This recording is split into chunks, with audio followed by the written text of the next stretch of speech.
Yokwameria serikali bakorogwa n'umurabe w'ikiama gya DCP Rigathi Gachagua umurabe w'ikiama kya Wiper Patriotic Front Mheshimiwa Stephen Kalonzo Musyoka negati yabande nigo bagenderie tare yabo ase kaunti ya Nakuru ase kuya kaberero ase batarire nsemo y'ibunge ya Bahati na boigo area ya Subukia ase bagendere ko moche serikali yaboni ya Kenya Kwanza so gutaikirania abakoreri borobia na boigo kuboria bananchi kwenekia nko babwate syabare ase ganga yabo yokoria koroisia serikali asoba chorio bonne umwaka wocha mambo ya Pareto.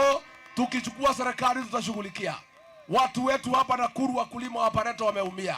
Na mashamba ya Pareto na manyumba ya Pareto Board Kasongo wanapanga kunyakua. Nikwambia Kasongo, hiyo mashamba ya Pareto, hizo nyumba ya Pareto Board unataka kuchukua.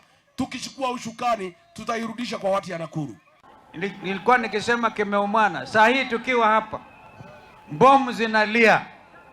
Zinalia nchi inaitwa Iran. Trump ameamua vita kwa sababu ya uoni, kwa sababu watu wa Iran walijitokeza maandamano kama vile vijana wetu walijitokeza hapa Nakuru na wakawawa wengi. Wakajitokeza watu wa Iran, walikuwa kidhani kama ile dunia ingine imesahau vile wao walijitokeza.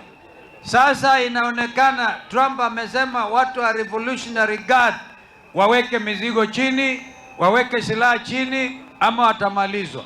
Kwa hivyo dunia imekuwa wazi.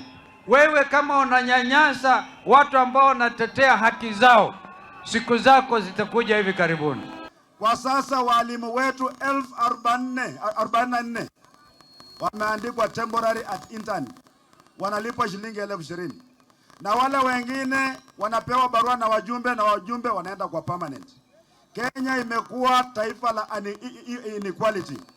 Na sisi ile timu mnatuona hapa ni wale ambao tumejitolea kusema kwamba hata kama wanatuambia haiwezekani kumuondoa rais baada ya miaka 5, tunaenda kuweka historia ya kumuondoa Ruto baada ya miaka 5.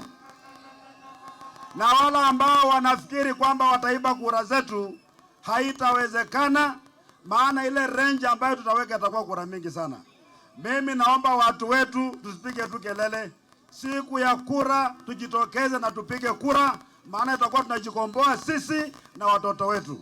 Mimi ndio nilitoa ile report ambayo ilionyesha kwamba Ruto aliiba pesa kutoka Kenya Pipeline, akanunua akawadanganya ati wanauzia shamba pale Ngong Forest.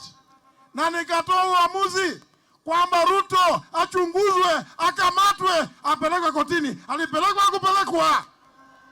Si Ruto alipelekwa kotini? Nataka kumwambia Ruto, hivyo unaona tulifanya wakati ule, ndio hata sasa tukimalizana na wewe tarehe 10 mwaka ujao mwezi wa 8 tutakupeleka kotini, urudishiwe Kenya ile mali yote ambayo umepora. Wale watu ambao wamekuwa wanaua kina mama na watoto kule Darfur, Sudan, people who have committed a genocide in the Sudan are today bearing the Kenyan passport. The Kenyan passport has been degraded. Tumepoteza heshima kwa passport yetu. Vitambulisho vya Kenya, wamefungua mpaka wa Kenya na Somalia. Wanaanza kupeana vitambulisho kwa watu wasio wa Kenya. Na sisi tumesema tusipokuja pamoja tukomboe nchi yetu, haki ya Mungu, Kenya is going to the dogs. Mtatunga mkono jamani?